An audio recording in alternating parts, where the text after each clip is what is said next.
right, let's do it. It is that time once again. We're going to hit the books, part of the Hammer Betting Network, alongside the man, the myth, the legend himself, Mr. Joey Knish, who obviously will have more than a take or two on what happened with his Detroit Lions. I am merely Brad Powers. We'll recap the draft, talk some college football, and hopefully give you a best bet or two on the college football side of things. A lot of game of the years up. In fact, 79 different games. I counted before we came on the air, so maybe I'll give you out one or two that I've already bet, still holding some value. But first and foremost, let me say this. Well, let's pay some bills here as far as hit the books. It is brought to you by BetStamp. The easiest way to improve as a sports bettor is to use multiple sports books and always get the best odds. We recommend using an odds comparison tool like BetStamp. BetStamp compares odds across every sports book for games, futures, player props. You can save time and money by checking BetStamp before you bet. Download the app today. If you are looking to sign up for a new sportsbook account, please check out the offers available at betstamp.app/hitthebooks or hit the link in the description. If you sign up through this page, it helps support the show. Knish, let's lead it off. You were a man that might have been, needed a couple of extra tissues handy on draft night. Maybe they've totally redeemed themselves in the later rounds, but talk to me, man. What the hell were the Detroit Lions thinking on round one on Thursday night? Well, listen, if you caught the live draft stream, Joey K wasn't in the best frame of mind that night, during round one here. But if you think that I'm going to be, dissuade from, the 2023 Lions just for a couple questionable picks, don't think so, my friend. Here, my thought being, now this gets you in trouble in the NFL when you try and be the smartest guy in the room. However, my thought being that there wasn't a ton of round one grades. They went with, what I would call best player available at 3 low-value positions to start the draft. Some later-round picks that people like. I can sell you on Campbell at 18. I can sell you on Laporta. The Gibbs at 12. I'm really gonna struggle to sell you, especially just take Bijan at 6. If you're gonna do it, just take the all everything every down back at 6, as opposed to trading back. I like trading back. I'm always a fan of trading back. I'm not a fan of trading back to take the second best running back in the draft at 12. So at 12.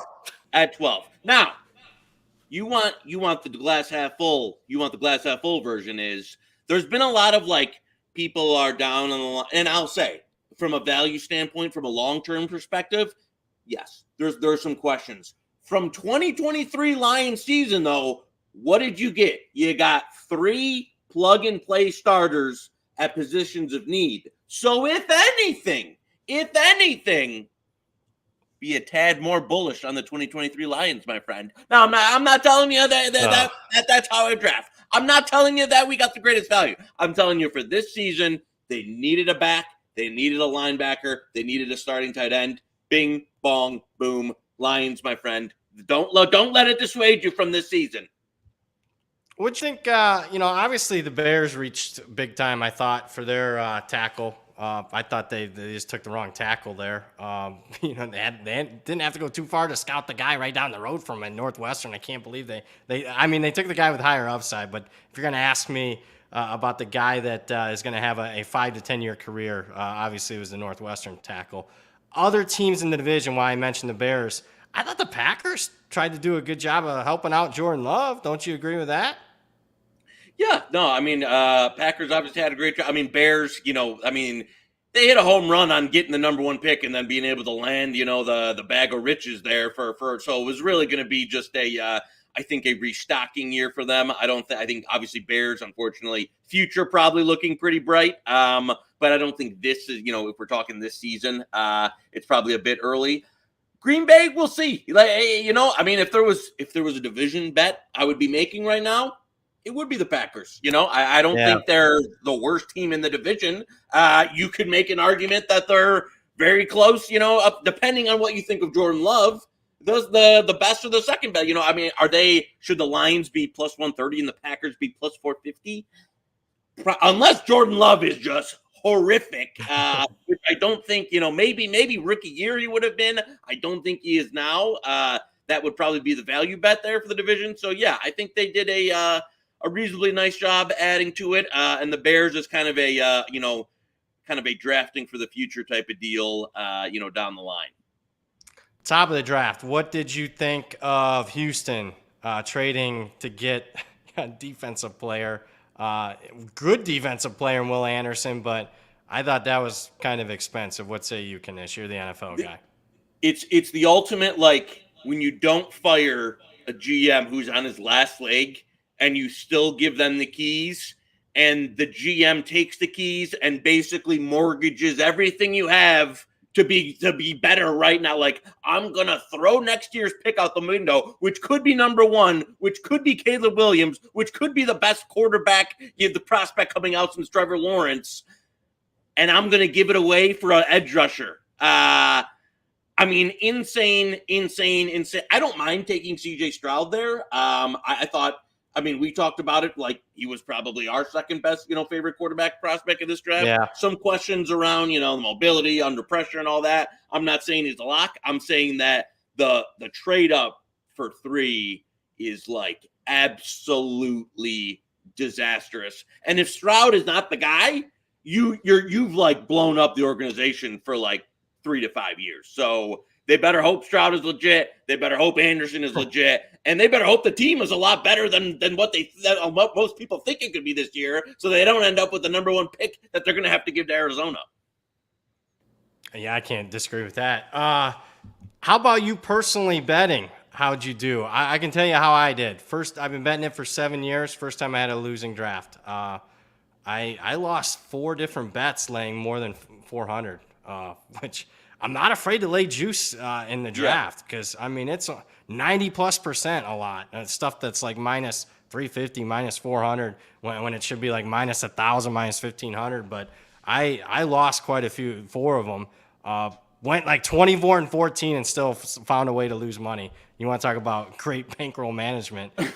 There you go. There, 63% and be negative, but it sucked. And look, a lot of my buddies didn't do well either, so it wasn't just a brain fart on my behalf. A lot of the info I got wasn't great. So how'd you do? No, I agree. I was red up until the Quentin Johnson pick. So I was sharing if the Chargers wouldn't have taken QJ there, I was probably staring at a losing position.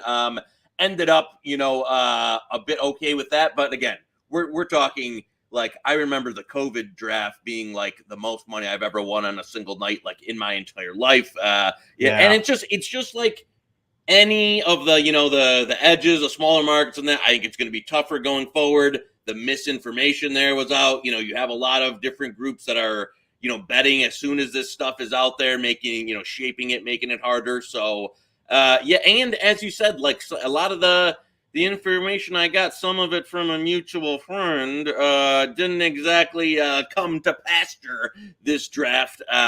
So yeah, it was not the it was not the cash cow that it had been in some years past, and I don't think it's going to be. I think it's going to be a little tougher going past. Also, like, as you said, there was a couple books in Vegas you said you can get down on, but like the legals were really, really tightening it up there. So it was tough, and I know some people, that took that. I don't know anybody that was like, man, just crushed it. So I was this close the day before the draft to laying the Richardson over 4.5 at like minus 400. Like, I had it queued up. I bet it. I bet it. I know. I had it. I was this close, and I just said to myself, not the draft to lay minus 400. So I just went on it. And of course, that the day of steam there, hits Richardson, and that Stroud news was like airtight until 90 minutes before the draft. So that was crazy. What'd you think of Levis falling? Number one, personally, I agreed with it. You and I both hate Will Levis. So on that behalf, I was not shocked to see that. But odds movement, I was stunned because I don't think I've ever seen a guy that was like minus 1,500 to go top 5, not even be drafted at all in the first round. stunned by that because typically, I mean, let's be honest, who's betting the draft? Guys like you and me. Not that. I mean, I'll speak for myself. I'm not the sharpest tool in the shed, but I mean, it is guys that routinely win more than they lose on average, and to see something minus 1,500 top 5 and you're not even going the top 31, stunning to me. I lost a little bit on Levis there because I thought everything that I had read, at least until the Stroud stuff 90 minutes before, I thought at the very least he's going to go 4 to the Colts. So yeah. I wasn't afraid to lay under 4.5 position. So that was a double whammy. Over 4.5 for Richardson, under 4.5 for Levis, all down the drain. Yeah, that was one, like, we always preach, like, leave your own draft opinions out of it. You've got to follow the information. You got to follow the market. You got to follow the report. If we just would have went with what we thought about Will Levis, which is terrible, which is apparently what everybody else thought too, they just used it as leverage to try and, move around other quarterbacks. And it was all bad info out there.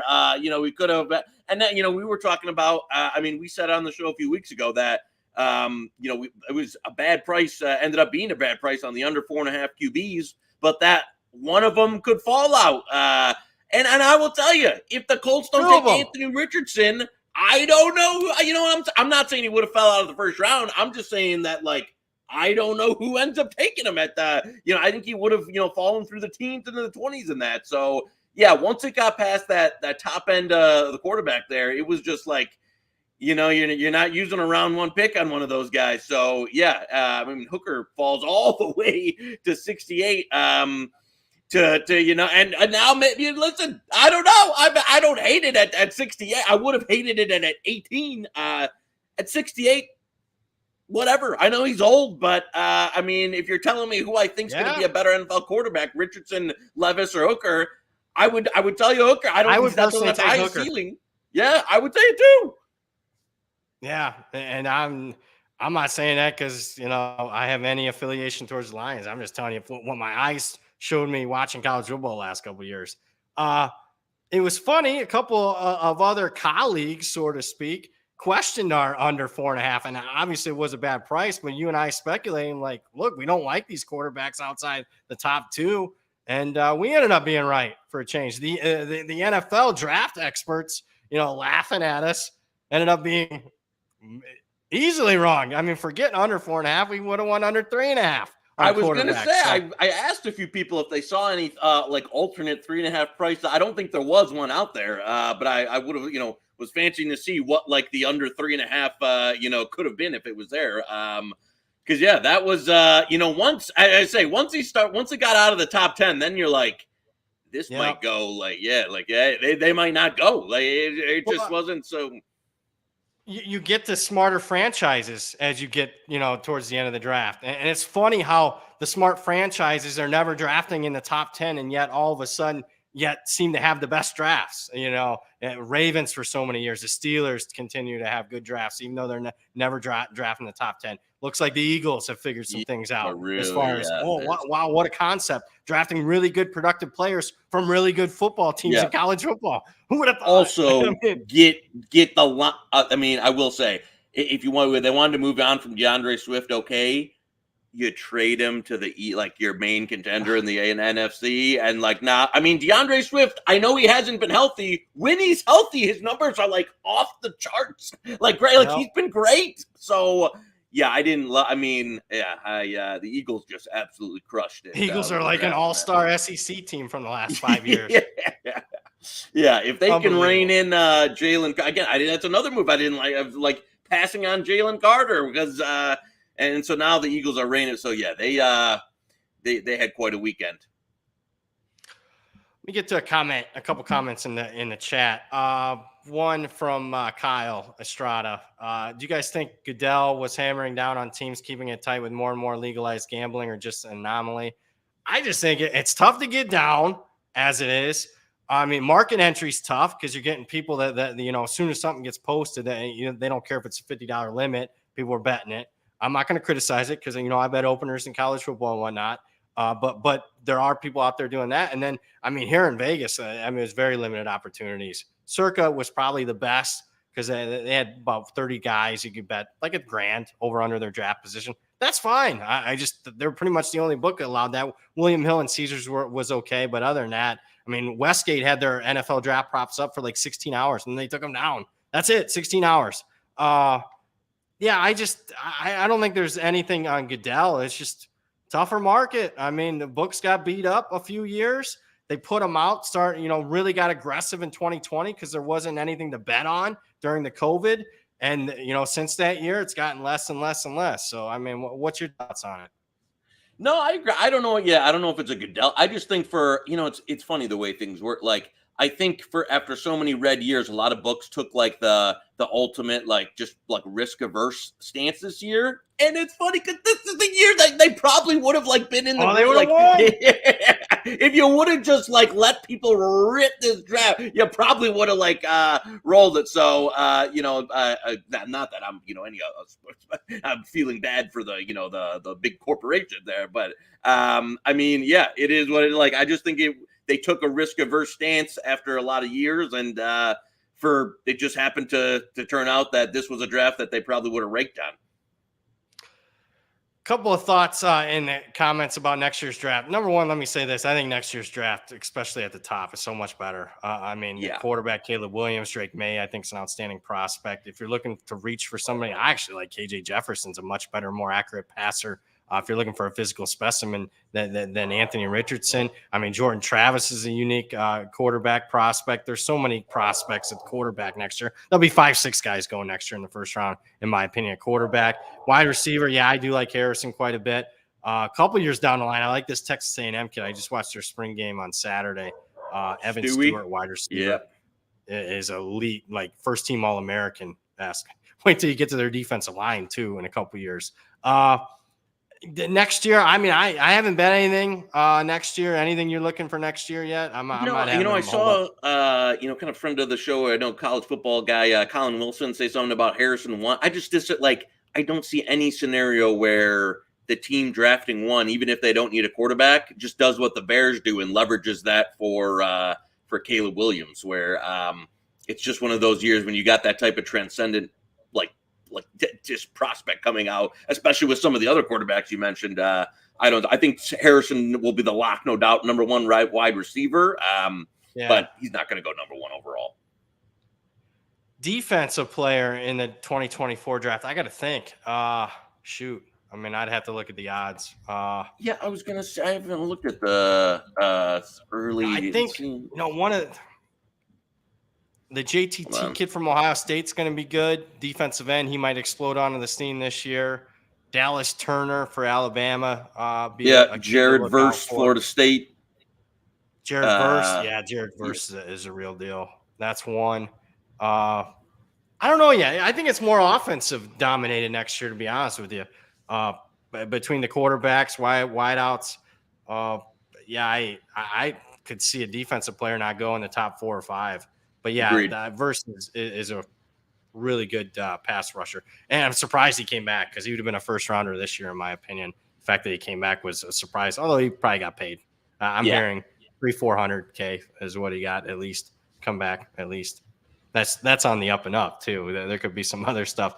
A couple other things in the chat. Yeah, minus 550 to go first overall for Caleb Williams. I agree. When you got to look, he deserves to be the favorite. But, I mean, Drake May is a pretty good damn prospect. I'd actually take Drake May over Bryce Young this year just because he has the size and whatnot. There aren't too many questions on his game. So, yeah, I would agree with that. I would like to bet the no. If you gave me a good price there, I wouldn't mind that. I'm trying to think if there's anything else draft related before we start talking some little hockey. And then we get to some college football here. Anything on the draft? No, I would say that puts a nice bow on it for 2023 draft, and we'll see. I agree with. I wouldn't be laying anything this far out, especially like that type of juice. It's just not. I mean, I guarantee you look at the odds changes in this year's draft in the 2 weeks. I mean, you could have gotten plus money on Bryce Young. You could have. I mean, way too early. For that, too much uncertainty there, and really, how much can you get down? And look how much money leaving your money up for a year. As I get older, I just get less and less interested in that, unless it's ridiculous odds. Do you bet in the chat, Jacob Duffy? Do you guys bet the ponies at all? I don't. I bet. I made like a couple of horse bets. That's it in my entire life. Kentucky Derby, just at a party. That's it.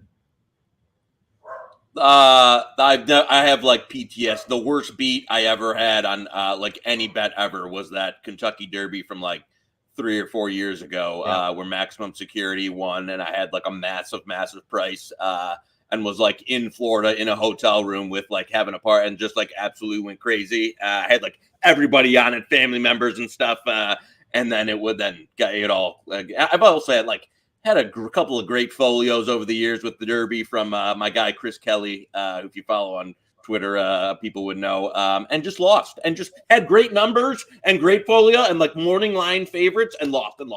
So no, I hate horse racing, to be honest with you. So I don't have a tip this year. Mr. Kelly's got he's got 2 younger kids, so he's been busier than normal. So I don't have much on the ponies this year, which was probably a good thing because all it has been for me is just pain. Fair enough. Trip in the chat. Do you guys allocate a specific percentage of bankroll for your future bets? That's a good question. It really depends. Obviously, it's on a different grading scale for me. Like I'll use it's easier for a game. Like, I mean, during a season, if I think something's off a half point around a key number, obviously I'm firing. For me to bet into a game of the year line, I need more than 3 points this time of year to fire in a bet on that. So it's a different grading scale. Do I set aside something? Maybe 20-25%. It's different for me. I seem to find more cash as we get closer to football season. So yeah, it's different kind of each year too. I mean, it kind of depends on how good the market is. Last year's market was the best I've ever seen as far as college football win totals. Week 1, it was the best I've ever had as far as an off-season summer betting. In this industry, you can't expect that to happen the following year. So I don't know this year. I have made about 50 bets already. I'm not afraid to bet if I think I have an edge, but yeah, I would say 20-25%. What say you, Knish?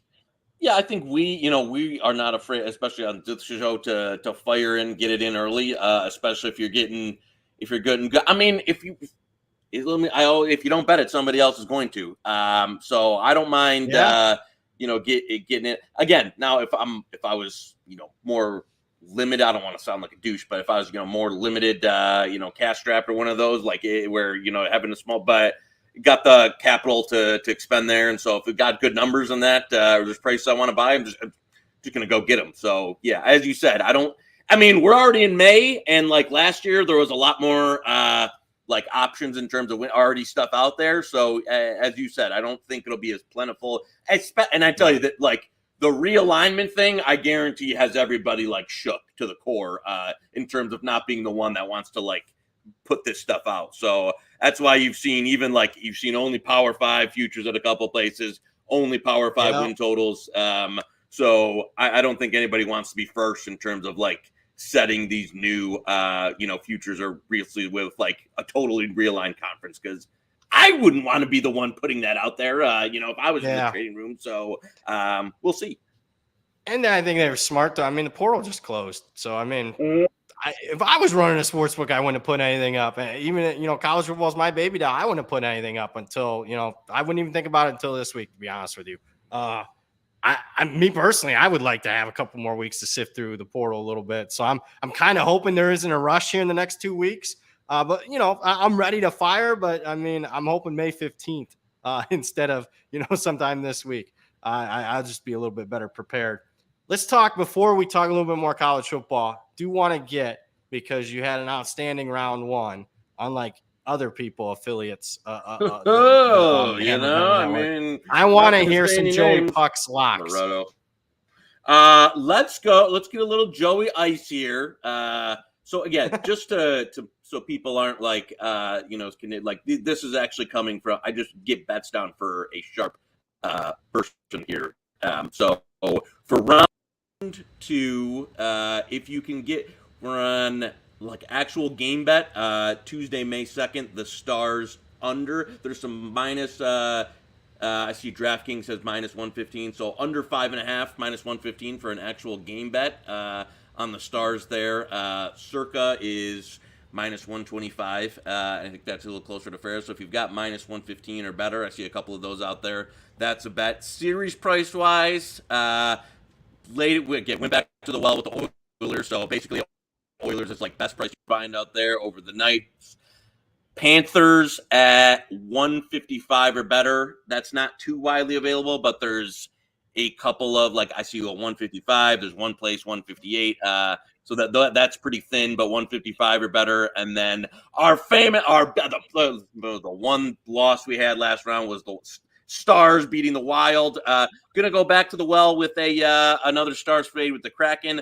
Again, this is another one that's a little thin, 165 or better. I played some 170 this morning. I think there's a one place, a BOL has a 165 there. So see a couple of other places that want. So a couple of those are thin, but again, to recap, Oilers best price available, Panthers 155 or better, Kraken 165 or better, and then actual game bet for tomorrow night, Stars under 5.5, minus 115 or better.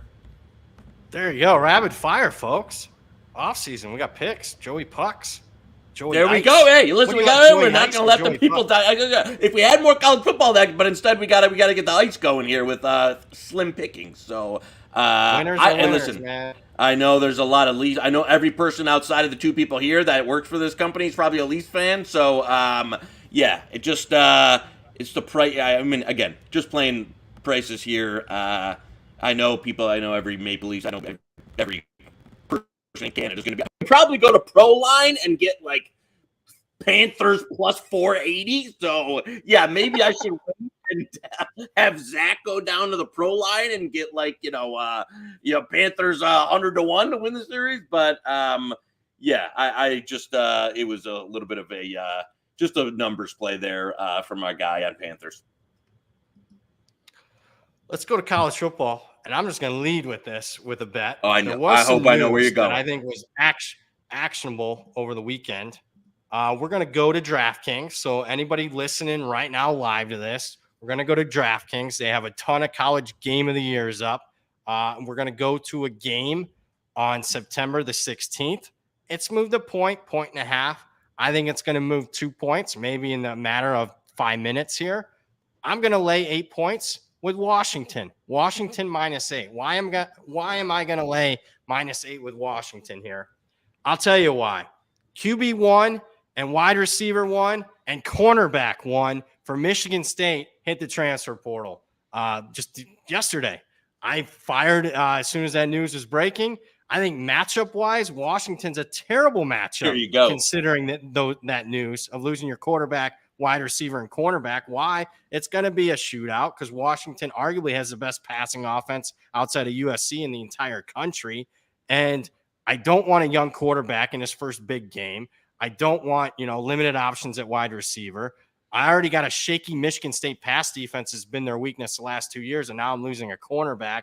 I just don't see how they keep pace with Washington. Am I a big fan of laying points on the road, Pac-12 against Big Ten? Not really, but Kalen DeBoer to me is a really good coach. They're a loaded team. I watched both of these teams' spring games, and I didn't see it beforehand with Michigan State. I didn't see a lot of optimism. You and I talked about it. I was like, I don't think they're going to have a winning season. Now I know they're not going to have a winning season in East Lansing. I'm not a fan of Mel Tucker, so for me, I'm going to lay it here. I think this closes, 10-ish. What say you, Knish?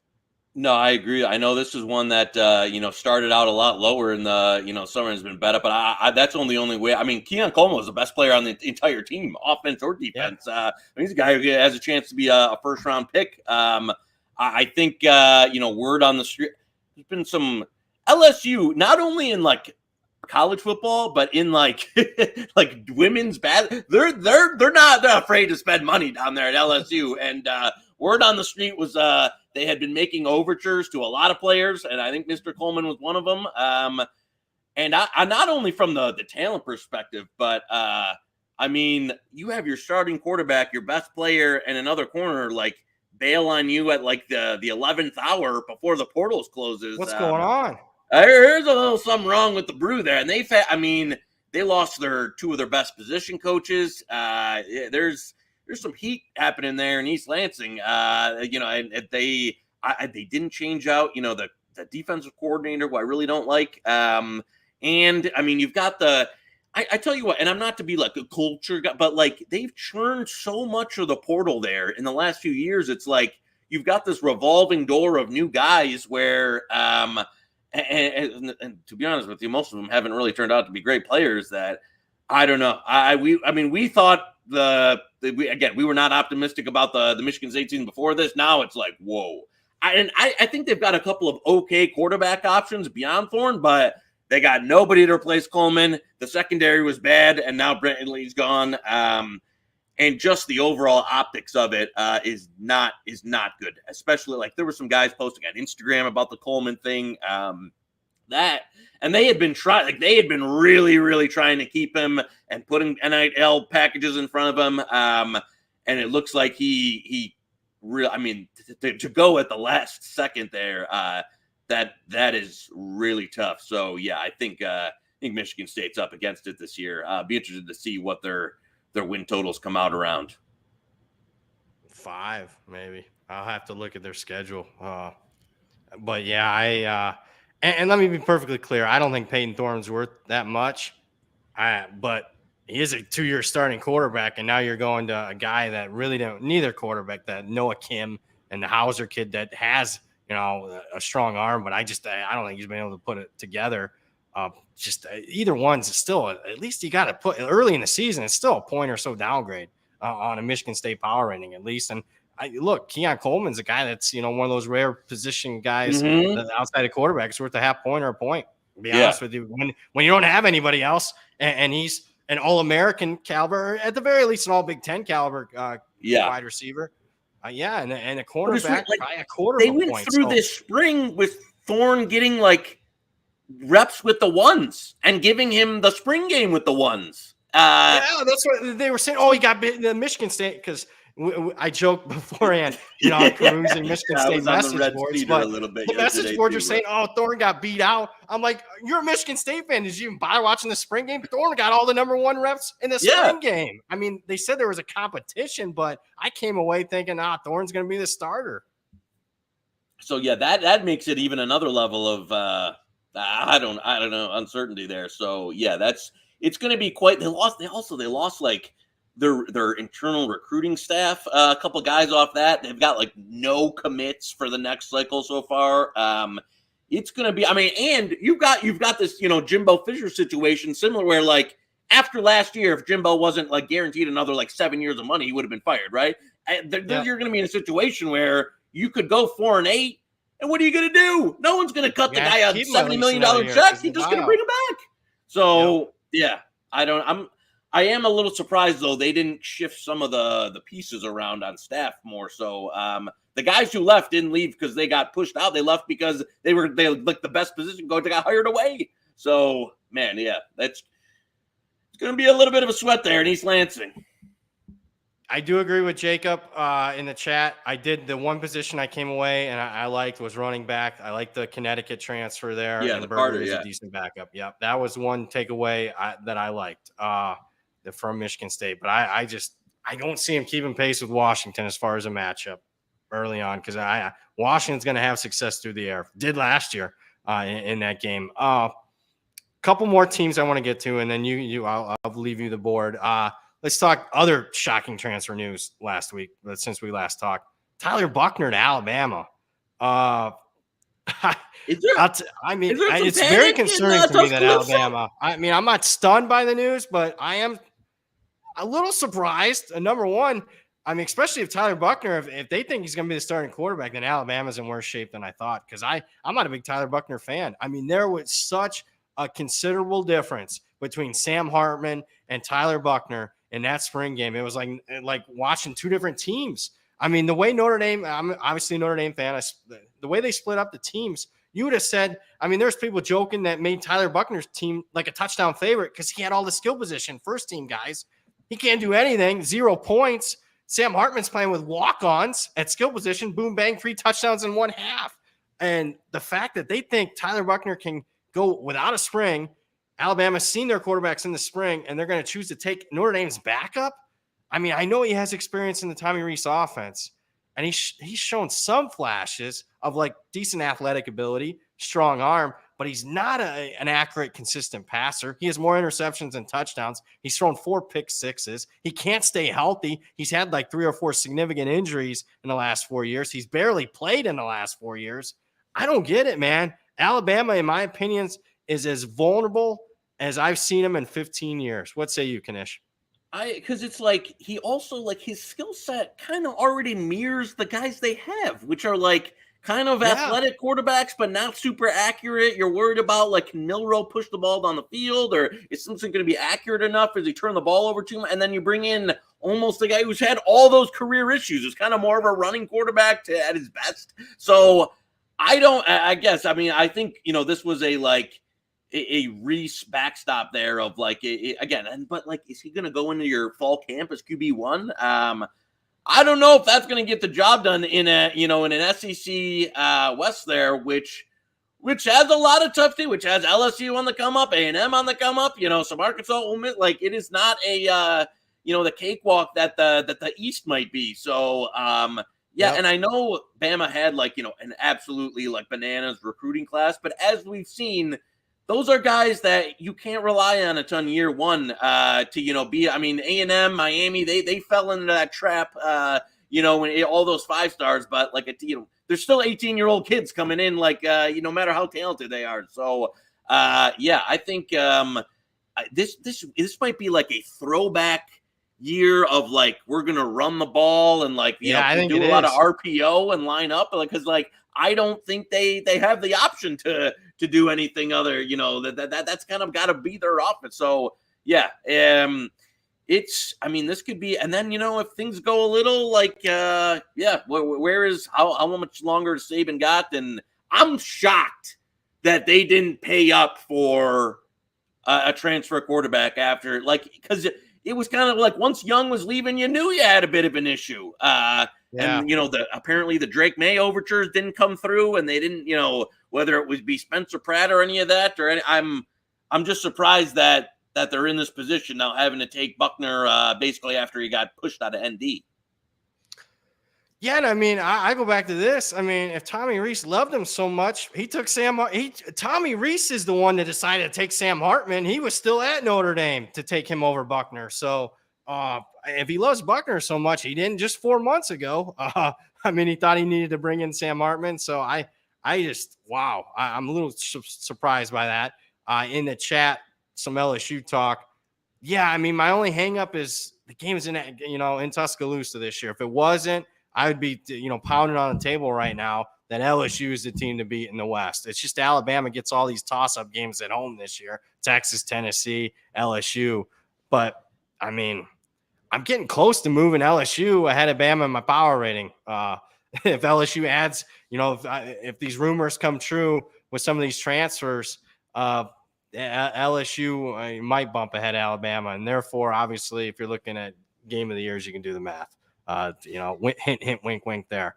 I would agree. The holdup would be, the LSU. Obviously having, Florida State in the non-con, and then a lot of tough road games. Start. That game's legit pick 'em, Florida State. I kind of lean towards LSU in that one, but I wouldn't be. It's a take. I'll take 3 either situation. If you give me 3 on Florida State, I'll take it. 3 on LSU, I'll take it. So, and then you're in the game. If they lose that game, then you're sitting there with LSU basically needing to run the table, right? To kind of get into the, potentially they're not going to be able to lose that Bama game or anything and still get in there. So, I don't see that.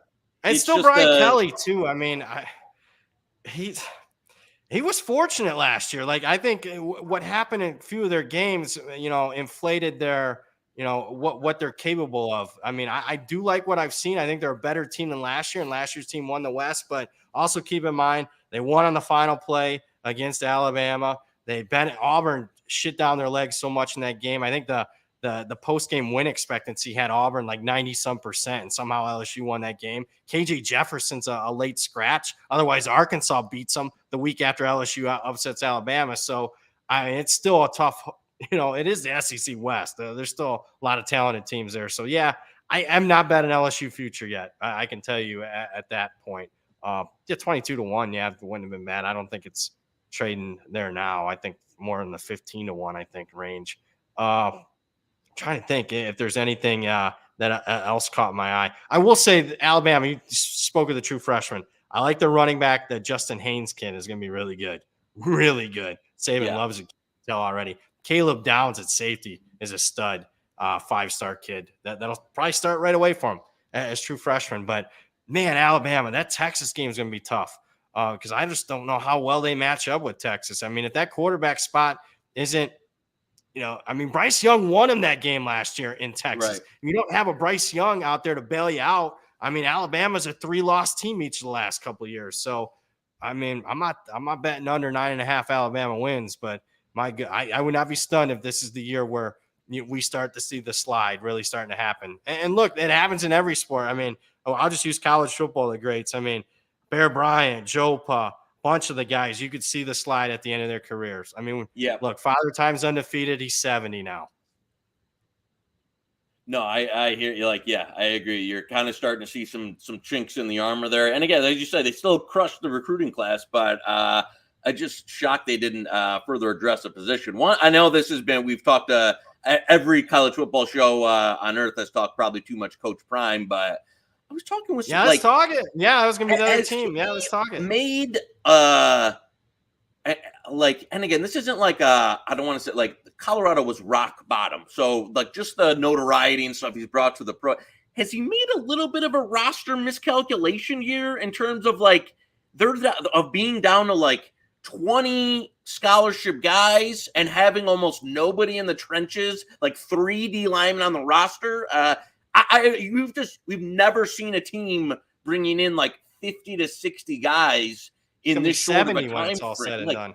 Yeah. So I don't know. I mean, I think this year one is going to be just an absolute epic disaster. And I know we've talked about the win total and that it's gone far and beyond the amount of roster churn that I think that I think anybody would have thought, and I thought was even doable. And I still haven't seen, I've seen a few guys talking about taking Colorado visits. There hasn't been this, here's a dozen guys day one that committed to Colorado. I don't know how he's going to fill up the team. There's been a half dozen or so guys that just don't move the needle for me. A lot of backups. And yeah, they're talented out of high school, but for some whatever reason, they didn't put it together. They're backups at Florida State and whatnot. I just don't. The difference in player level as far as the transfer portal compared to what it was in January when you have the Sam Hartmans and the Learys and a bunch of these players available. And right now, I mean, it's night and day. I mean, we talked about it last week. If you pull up the 247, the top 300 transfers, currently that are available now, there was 5 or 6 out of the top 300 were available right now. So I just don't, maybe I guess if they pull a bunch of grad transfers, I could see it.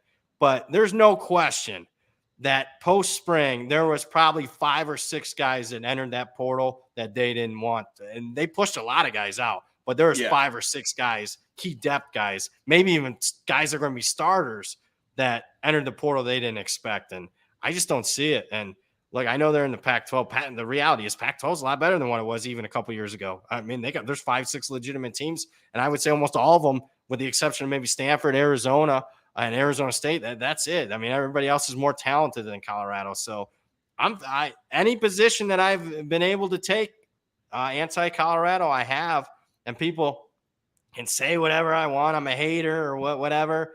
I'm giving Dion the benefit of the doubt. I have in my power ratings right now, Colorado is the most improved team in the country, and I still can only get 2.5, 3 wins. That's it. And I've upgraded their power rating 2 touchdowns from last year. No, and as we touched on that, when you're trying to rebuild the trenches, the transfer portal is not the really good defensive and offensive linemen. There's usually only a handful of them. They all get picked up by the top programs. And then, as you said, you're talking about guys that either weren't starters or are from smaller programs. And there's just not that many guys, 300-pound talented guys out there inside of it. So he's going to be taking a lot of a lot, a lot of questionable talent, just to have enough bodies on both lines. So, yeah, this could be. I don't know. I think they've made a bit of a miscalculation there in terms of just roster management. Yeah, and we'll see what ends up happening. I just think we've never seen it before. So, I mean, it is an historical outlier. I like to bet against outliers. So, I mean, that's why I've tried to fade Colorado as much as I can. I mean, it'll be a decent data point moving forward. We can see how it works. I'm just being negative. I don't think it works. I don't think it's going to be great. I mean, 13 guys from from the scholarships. There's 83 scholarship players on last year's roster. 13 are left in less than a calendar year. That has never happened. And he doesn't have a talent base like Lincoln Riley had last year. I know Lincoln Riley turned over not near as much, but he still turned over 40 or 50 guys last year on SC, had a lot of success. Still doesn't, I mean, he had a much bigger talent base than what Colorado has. And the transfers, and like I said, their defensive trenches were a disaster last year. Like that's USC, and their trenches were bad. Went 11-1. That was a 8-4, 9-3 team parading around with 11-1. And guess what? It caught up to them in the last 2 games of the season. Utah smacked them in the Pac-12 title game. Tulane beat them in the bowl. So finally, I mean, a team was number 1 in the country in turnover margin. If they weren't, I mean, 8-4, 9-3. So improved, but not, what everyone's making them out to be. I will say, speaking of transfer portal, team that did upgrade and took some key guys at the line of scrimmage was USC. They arguably took the top offensive lineman available post-spring, the kid from Wyoming, and they took the best defensive lineman, the Alexander kid from Georgia. So that was a team. I came out of spring. I'm like, they need a couple more guys at the line of scrimmage. I'm not buying the hype right now. Well, they got a couple guys. So in my power ranks, USC has kind of separated themselves from the Utah, Washington, Oregons of the world, where I'd favor them on a neutral field where, by 3 points or so over those teams. So they did hit a home run in the portal. Any other news that's caught your eyes here in the last week is around the portal? No, I think that was I'd be interested to see, I think now, as you said, the next week or two, like where some of these kids land, especially some of Keon Coleman's one that we'll definitely have an eye on there. So I'll be interested to see some of the shuffle that happens here. Coming up. Oh, where have you heard where's Peyton Thorne going? Auburn? Some of the MSU. Yeah, there was some Auburn buzz yesterday. In terms of, not from it was more from like the message boards, not from like, the 24 credible reporter types, but yeah. Auburn was the rumor that was trying to get him. So we'll see. So I don't know exactly where he'll land yet, but that was the early kind of rumor in the clubhouse. Along with like every person being rumored to, Colorado there for having spots open. So yeah, we'll see where a couple of these guys land and kind of who's reshaping the roster in the next and getting kind of a couple of critical positions next week or two. More wins this year, Jackson State or Colorado? Jackson State. Yeah, there's still some Jackson. Yeah, there's plenty of guys there, and they play in a bad division, bad conference, and I can tell you without even looking at it, it's Jackson State.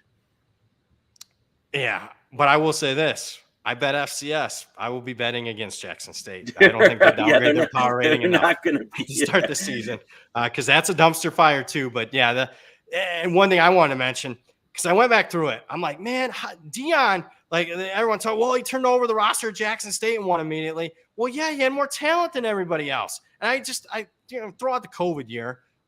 Because 2020 was all sorts of messed up. I looked at the last 2 years where he had the great record, but I looked at the best teams he faced, and there was only 6 that had comparable talent to Jackson State that he faced. Jackson State went 3-3 in those games, and I'm talking teams. Well, how did I compute it? I just looked at teams in the top 200 of Jeff Sagarin's power ratings, which aren't perfect, but they're a good starting off point for an FCS power rating. Went 3-3 against the 6 best teams he faced. Every other team that he faced, they were significantly favored. Kudos to him. They won every game. But how many games can he say that on the schedule this year? Colorado State, Stanford, maybe. Everybody else is going to have more talent than him. So I think he's in for a rude awakening. A guy that's been better than everybody else in his coaching career, in his playing career. How does he handle it when it doesn't go well? I like that he's kind of honest and candid, but man, when you get your teeth kicked down your throat, I'm not sure that's going to work very well. What's your thoughts on that, Knish? Yeah, this will be obviously the first time kind of like facing the adversity there for Dion and Ted, and especially like as you said, I think it's not only going to be like there's a chance where it's ugly, like not just like we kind of lost, had a disappointing season, went 5-7 or so. Like there's a chance it's like 1-11 with a ton of games where you're getting like smashed. So I don't know. I don't know how much leeway he's got there and how he handles it. And I know like it's one of those where when the cameras are around and you're giving them big speeches and everybody's coming in and that's one thing. Different when the cameras are around and you just got you lost by 60 to USC. So we will see. I'll be rooting for TCU, Nebraska, and anybody else I can get my hands on as far as betting against Colorado. Any other closing thoughts? Keep in mind, guys, in the chat, we're asking spring game recaps. I'll hit some more. I mean, just general team thoughts as we go through this. I mean, guys, keep in mind, we might be stuck. I mean, there's no markets opening up here. We'll have similar markets. So I'll try to keep some for future weeks. But hopefully in the next couple of weeks, we'll have week one stuff. We'll have a bunch of stuff you can get your hands on as far as bets. Hopefully some win totals out there as well. Unless you got anything else, make sure you guys are hitting the like and subscribe button. Knish, any closing thoughts? No, I think, as you said, hopefully we get some more stuff dropping here in the spring and summer, and we'll get it rolling from there. Once again, Washington from me -8, -9 is still good. Again, I think that closes 10. We're fading the news on Michigan State over the weekend, and then make sure. Do you know off the top of your head? I'll give you credit. What was your 4 hockey picks? Yeah, Stars under, Oilers series price, and then if you get best price out there on Kraken and Panthers. -155 or less. You said. I wrote them down. That's how much. Yeah, I'm trusting. All faith is in with Knish. Panthers plus 155 or better. Kraken plus 165 or better, and the under on the Stars, and then the Oilers was a. I'm way too exposed on this Oilers team and series. So when Vegas wins, I'll be coming over to start burning down the whatever center they call it where the Knights play. T-Mobile. T-Mobile. Yeah, I won't be. I'll be like I'm a Verizon guy anyway. There you go. That, ladies and gentlemen, is Mr. Joey Knish. Guys, make sure you're subscribed to the Hit the Books YouTube channel so you can get notified in real time whenever a new episode drops or we go live. If you do enjoy our content, please smash the like button. If you're listening in audio form, please rate and review 5 stars. For all our show updates, make sure you're following at Hit the Books HQ and at the Hammer HQ on Twitter. For Joey Knish, for our tremendous producer, Zach Phillips, I'm Brad Powers. You just listened to Hit the Books.